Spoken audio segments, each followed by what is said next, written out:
ಜನರ ಜೀವಕ್ಕೆ ಕಂಟಕವಾಗಿದ್ದಾವೆ chemical ಫ್ಯಾಕ್ಟರಿಗಳು. ಯಾದಗಿರಿಯಲ್ಲಿವೆ 29 danger ಫ್ಯಾಕ್ಟರಿಗಳು. Kadechur, ಬಾಡಿಯಾಳ ಕೈಗಾರಿಕಾ ಪ್ರದೇಶದಲ್ಲಿ ಇರುವಂತಹ ಕಂಪನಿಗಳಿವು.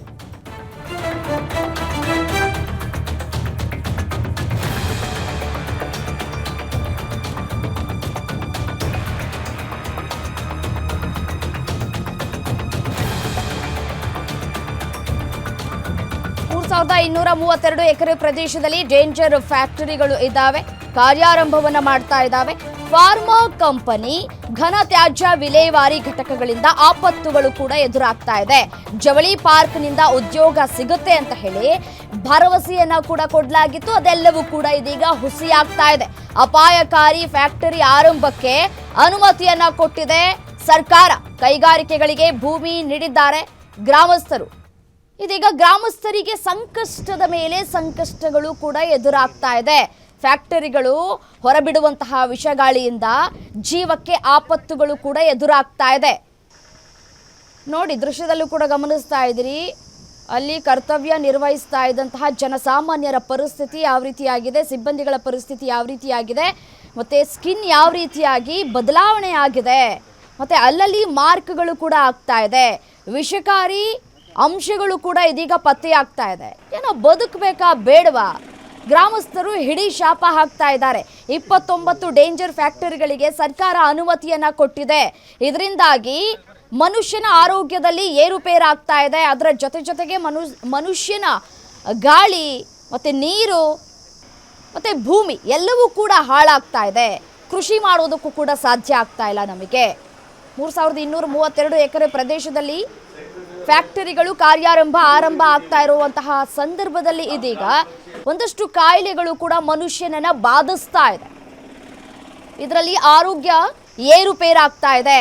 ಮತ್ತೆ ನಾವು ಈಗಷ್ಟೇ ಗಮನಿಸಿದ್ವಿ, ಸ್ಕಿನ್ಗಳೆಲ್ಲ ಕೂಡ ಬದಲಾವಣೆ ಆಗಿದೆ. ಕಪ್ಪಾಗಿ ಸ್ಕಿನ್ನು ಬದಲಾವಣೆ ಆಗ್ತಾ ಇದೆ. ಸ್ಕಿನ್ನಿಗೆ ಸಂಬಂಧಪಟ್ಟಂತಹ ಒಂದಷ್ಟು ಕಾಯಿಲೆಗಳು ಕೂಡ ಮನುಷ್ಯನಲ್ಲಿ ಬಾಧಿಸೋದಕ್ಕೆ ಶುರುವಾಗ್ತಾ ಇದೆ. ಮಕ್ಕಳ ಪರಿಸ್ಥಿತಿ ಏನು ಹಾಗಾದ್ರೆ? ಮತ್ತೆ ಯಾವ ರೀತಿಯಾಗಿ ನಾವು ಜೀವನವನ್ನ ಮಾಡಬೇಕು ಅಂತ ಹೇಳಿ ಪ್ರಶ್ನೆ ಮಾಡ್ತಾ ಇದ್ದಾರೆ ಗ್ರಾಮಸ್ಥರು. ವಿಷಗಾಳಿ ಹೊರಬಿಡ್ತಾ ಇದ್ದಾವೆ ಕೆಮಿಕಲ್ ಫ್ಯಾಕ್ಟರಿಗಳು. ಘನತ್ಯಾಜ್ಯವನ್ನ ಕೂಡ ಹೊರಗಡೆ ಹಾಕ್ತಾ ಇದ್ದಾವೆ.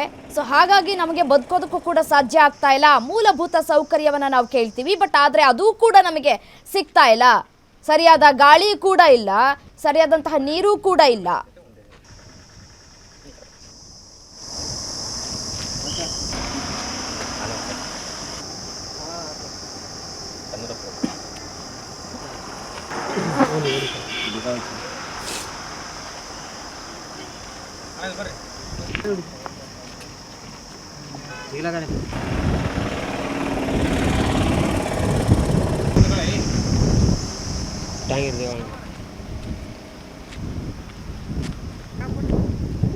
ಹೊರಗೆ ಕುಂದ್ರಲಿಕ್ಕೆ ಆಗವಲ್ದು ಯಾರಿಗೆ.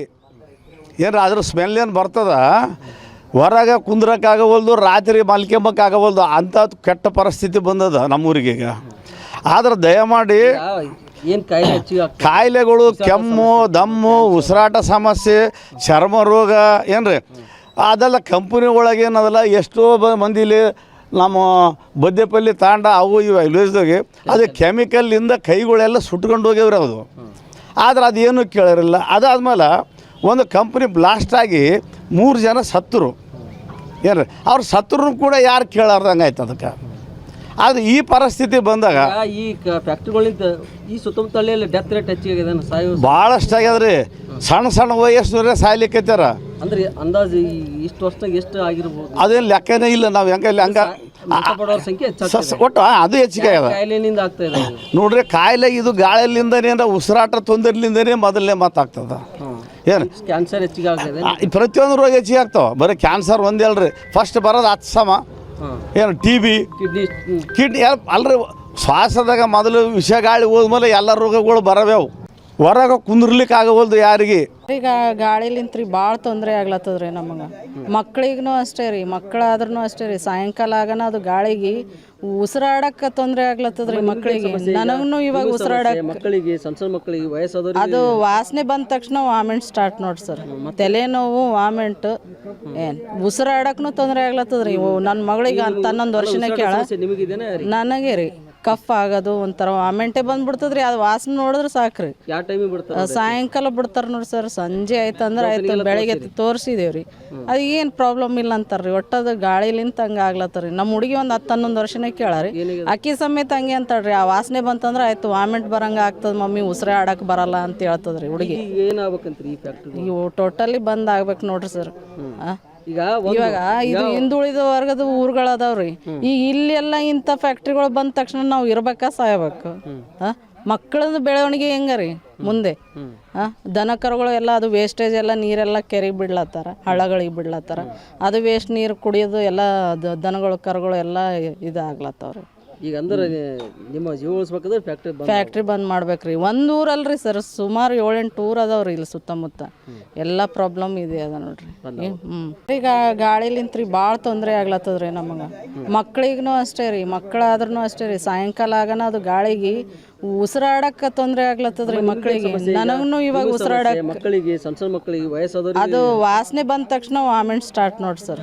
ತಲೆನೋವು, ವಾಮಿಂಟ್, ಏನು ಉಸಿರಾಡಕ್ಕೂ ತೊಂದರೆ ಆಗ್ಲತ್ತದ್ರಿ. ನನ್ನ ಮಗಳಿಗೆ 11 ವರ್ಷನೇ ಕೇಳ ನಿಮಗಿದೇನೆ ನನಗೆ ರೀ ಕಫ್ ಆಗೋದು, ಒಂಥರ ವಾಮಿಂಟೇ ಬಂದ್ಬಿಡ್ತದ್ರಿ. ಅದು ವಾಸನೆ ನೋಡಿದ್ರೆ ಸಾಕ್ರಿ. ಯಾವ ಟೈಮಿಗೆ ಬಿಡ್ತಾರೆ? ಸಾಯಂಕಾಲ ಬಿಡ್ತಾರೆ ನೋಡಿ ಸರ್. ಸಂಜೆ ಆಯ್ತು ಅಂದ್ರೆ ಆಯ್ತು, ಬೆಳಗ್ಗೆ ತೋರಿಸಿದೇವ್ರಿ. ಅದು ಏನು ಪ್ರಾಬ್ಲಮ್ ಇಲ್ಲ ಅಂತಾರ್ರಿ. ಒಟ್ಟದು ಗಾಳಿಲಿಂತ ಹಂಗೆ ಆಗ್ಲತ್ತರಿ. ನಮ್ಮ ಹುಡುಗಿ ಒಂದು 10-11 ವರ್ಷನೇ ಕೇಳಾರಿ. ಅಕ್ಕಿ ಸಮೇತ ಹಂಗೆ ಅಂತಾಳ್ರಿ. ಆ ವಾಸನೆ ಬಂತಂದ್ರೆ ಆಯ್ತು ವಾಮಿಂಟ್ ಬರಂಗೆ ಆಗ್ತದೆ ಮಮ್ಮಿ, ಉಸಿರೇ ಆಡಕ್ಕೆ ಬರಲ್ಲ ಅಂತ ಹೇಳ್ತದ್ರಿ ಹುಡುಗಿ. ಏನಾಗ್ಬೇಕಂತ್ರಿ ಈ ಫ್ಯಾಕ್ಟ್ರಿ? ಇವು ಟೋಟಲಿ ಬಂದ್ ಆಗ್ಬೇಕು ನೋಡ್ರಿ ಸರ್. ಇವಾಗ ಇದು ಹಿಂದುಳಿದ ವರ್ಗದ ಊರುಗಳದಾವ್ರಿ. ಈಗ ಇಲ್ಲೆಲ್ಲ ಇಂಥ ಫ್ಯಾಕ್ಟ್ರಿಗಳು ಬಂದ ತಕ್ಷಣ ನಾವು ಇರ್ಬೇಕಾ ಸಾಯಬೇಕು? ಮಕ್ಕಳದ ಬೆಳವಣಿಗೆ ಹೆಂಗರಿ ಮುಂದೆ? ದನ ಕರುಗಳು ಎಲ್ಲ ಅದು ವೇಸ್ಟೇಜ್ ಎಲ್ಲ ನೀರೆಲ್ಲ ಕೆರೆಗೆ ಬಿಡ್ಲತ್ತಾರ, ಹಳ್ಳಗಳಿಗೆ ಬಿಡ್ಲತ್ತಾರ.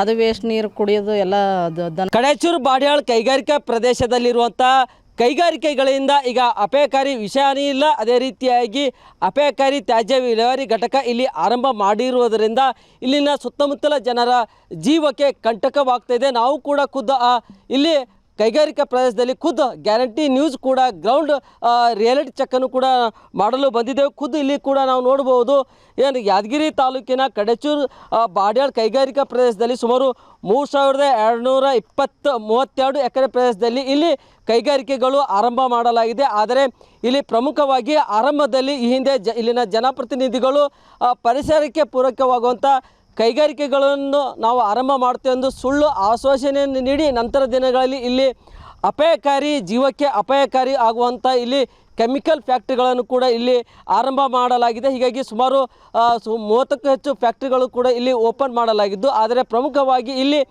ಇಲ್ಲಿನ ಕೈಗಾರಿಕಾ ಪ್ರದೇಶದಿಂದ ಇಲ್ಲಿನ ಕಡೇಚೂರು ಆಗಿರ್ಬೋದು, ಬಾಡ್ಯಾಳ್, ಸೆಟ್ಟಹಳ್ಳಿ ಸೇರಿದಂತೆ ಸುತ್ತಮುತ್ತಲ ಗ್ರಾಮಸ್ಥರಿಗೆ ಕೂಡ ಇಲ್ಲಿ ಜೀವಕ್ಕೆ ಕೂಡ ಕಂಟಕವಾಗಿದೆ. ಪ್ರಮುಖವಾಗಿ ಇಲ್ಲಿ ಕಲ್ಯಾಣ ಕರ್ನಾಟಕ ಮದರ್ ಅರ್ತ್ ಎಂಬ ಕಂಪನಿಯನ್ನು ಇಲ್ಲಿ ಇದೆ. ಈ ಪ್ರದೇಶದಲ್ಲಿ ನಾವು ನೋಡ್ಬೋದು, ಇದು ತ್ಯಾಜ್ಯ ವಿಲೇವಾರಿ ಘಟಕ. ಆದರೆ ಇದೇ ತ್ಯಾಜ್ಯ ವಿಲೇವಾರಿ ಘಟಕದಿಂದ ಇಲ್ಲಿನ ಜನರಿಗೆ ಈಗ ಕಂಟಕವಾಗ್ತಾ ಇದೆ. ಈ ಮದರ್ ಅರ್ತ್ ಕೈಗಾರಿಕಾ ಏನು ತ್ಯಾಜ್ಯ ವಿಲೇವಾರಿ ಘಟಕ ಇಲ್ಲಿಂದ ತೆರವುಗೊಳಿಸಬೇಕೆಂದು ಸಾಕಷ್ಟು ಬಾರಿ ಇಲ್ಲಿನ ಸುತ್ತಮುತ್ತಲಿನ ಗ್ರಾಮಸ್ಥರು, ಪರಿಸರವಾದಿಗಳು ಸಾಕಷ್ಟು ಬಾರಿ ಅಧಿಕಾರಿಗಳ ಗಮನಕ್ಕೆ ತಂದರೂ ಕೂಡ ಇಲ್ಲಿ ಸ್ಥಗಿತ ಮಾಡುವಂಥ ಕೆಲಸ ಮಾಡಿಲ್ಲ. ಹೀಗಾಗಿ ನಾವು ಕೂಡ ಇಲ್ಲಿ ಸ್ಥಳೀಯರಿದ್ದಾರೆ, ಏನು ಹೇಳ್ತಾ ಕೇಳೋಣ. ಈಗ ಮದರ್ ಅರ್ತ್ ತ್ಯಾಜ್ಯ ವಿಲೇವಾರಿ ಘಟಕದಿಂದ ನಿಮಗೇನು ಸಮಸ್ಯೆ ಆಗ್ತದೆ? ಎಷ್ಟು ವರ್ಷ ಆಯ್ತಿಲ್ಲ ಆರಂಭ ಮಾಡಿ, ಇನ್ನು ಮತ್ತಷ್ಟು ಈ ಘಟಕ ವಿಸ್ತರಣೆ ಮಾಡ್ತಾ ಇದ್ದಾರೆ?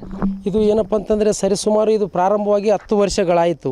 ಇಲ್ಲಿ ಏನಪ್ಪ ಅಂದರೆ ಇದು ಘನತ್ಯಾಜ್ಯ ವಿಲೇವಾರಿ ಘಟಕ ಮಾಡಿದ್ದು ಉದ್ದೇಶ ಏನಪ್ಪ ಅಂದರೆ ಇಲ್ಲಿ ಸ್ಥಳೀಯವಾಗಿದ್ದಂಥ ಸಣ್ಣ ಸಣ್ಣ ಕೆಮಿಕಲ್ ಕೈಗಾರಿಕೆ ಕಂಪನಿಗಳಲ್ಲಿ ಬರ್ತಕ್ಕಂಥ ಘನತ್ಯಾಜ್ಯನ ಮಾತ್ರ ಏನಪ್ಪ ಅಂದರೆ ತೆಗೆದುಕೊಳ್ಳೋದು ಇಲ್ಲಿ ಸೂಕ್ತವಾಗಿದೆ. ಅದನ್ನು ಬಿಟ್ಟು ಬೇರೆ ರಾಜ್ಯಗಳಿಂದ 5-6 ರಾಜ್ಯಗಳಿಂದ ಘನತ್ಯಾಜ್ಯನು ಅಲ್ಲಿರ್ತಕ್ಕಂಥ ಏನಪ್ಪ ಅಂದರೆ ಆಸ್ಪತ್ರೆಗಳಲ್ಲಿ ತೆಗೆದಂಥ ಭ್ರೂಣ ಹತ್ಯೆ ಆಗಿರ್ಬೋದು, ಅಂಥವೇನಪ್ಪ ಅಂದ್ರೆ ಮಾಂಸಖಂಡಗಳು ಇಲ್ಲೇ ಮತ್ತು ಸತ್ತಂಥ ಬಾಡಿಗಳನ್ನು ಆಪ್ರೇಷನ್ ಮಾಡಿ ಅವೆಲ್ಲ ಕೈ ಕಾಲುಗಳು ಉಳಿದಂಥ ಎಲ್ಲ ಏನಪ್ಪ ಅಂದ್ರೆ ತಂದು ವೇಸ್ಟೇಜ್ ಇಲ್ಲಿ ಏನಪ್ಪ ಅಂದರೆ ಗುಡ್ಡ ಥರ ಏನಪ್ಪ ಅಂದ್ರೆ ಮಾಡಿದ್ದಾರೆ. ಇದು ಒಂದು ಏನಪ್ಪ ಅಂತಂದರೆ ಸರ್ಕಾರದ ದೊಡ್ಡ ನಿರ್ಲಕ್ಷ್ಯತನ ಏನಪ್ಪ ಅಂತಂದರೆ ಕಾಣ್ತಾ ಇದೆ. ಈ ಘಟಕ ಏನು ಮಾಡ್ಬೇಕಂತೀರಿ? ಇದನ್ನು ತೆಗೆದುಹಾಕೋದು ಸೂಕ್ತ. ಯಾಕಂತಂದರೆ ಈ ಭಾಗದಲ್ಲಿರ್ತಕ್ಕಂಥ ಎಲ್ಲರಿಗೆ, ಈ ಹೆಣ್ಮಕ್ಳಿಗೂ ಮತ್ತು ಶಾಲೆ ಮಕ್ಕಳಿಗೂ ಭಾಳ ತೊಂದರೆ ಆಗ್ತದ. ಹೀಗಾಗಿ ಏನಪ್ಪ ಅಂದರೆ ಇದ್ರ ಬಗ್ಗೆ ನೀವು ಹೋರಾಟ ಮಾಡ್ತಾ ಇದ್ದೀರಿ? ಇದು ನಿರಂತರವಾಗಿ ಹೋರಾಟ ಇದ್ದೇ ಇರ್ತದ. ಇಲ್ಲಿ ಏನಪ್ಪ ಅಂತಂದರೆ ಒಂದೇ ನಾಣ್ಯದ ಎರಡು ಮುಖ, ಆಚು ತಪ್ಪದೆ ಬಿಡೋದಲ್ಲ. ಸಾರ್ವಜನಿಕರು ಎಲ್ಲರೂ ಎದ್ದು ಒಂದು ದಿನ ಈ ಕಂಪನಿಗಳನ್ನು ಬೀಗ ಹಾಕಿ ಸುಡ್ತಕ್ಕಂಥ ಕೆಲಸ ಆಗ್ತಕ್ಕಂಥದ್ದನ್ನು ನಾವು ಹೇಳಲಿಕ್ಕೆ ಇಚ್ಛೆ ಬಯಸ್ತೇವೆ. ಇದು ಇಲ್ಲಿನ ಸ್ಥಳೀಯರ ಆಗ್ರಹವಾಗಿದೆ. ಆದಷ್ಟು ಬೇಗ ಇಲ್ಲಿ ಸರ್ಕಾರ ಇದನ್ನು ಬಗ್ಗೆ ಗಮನ ಹರಿಸಿ ಆದಷ್ಟು ಬೇಗ ಏನು ಅಪಾಯಕಾರಿ ಇರುವಂಥ ಈ ತ್ಯಾಜ್ಯ ವಿಲೇವಾರಿ ಘಟಕವನ್ನು ಬಂದ್ ಮಾಡಬೇಕೆಂದು ಒತ್ತಾಯ ಮಾಡಿದ್ದಾರೆ. ನಾಗಪ್ಪ ಮಾಲಿ ಪಾಟೀಲ್, ಗ್ಯಾರಂಟಿ ನ್ಯೂಸ್, ಯಾದಗಿರಿ.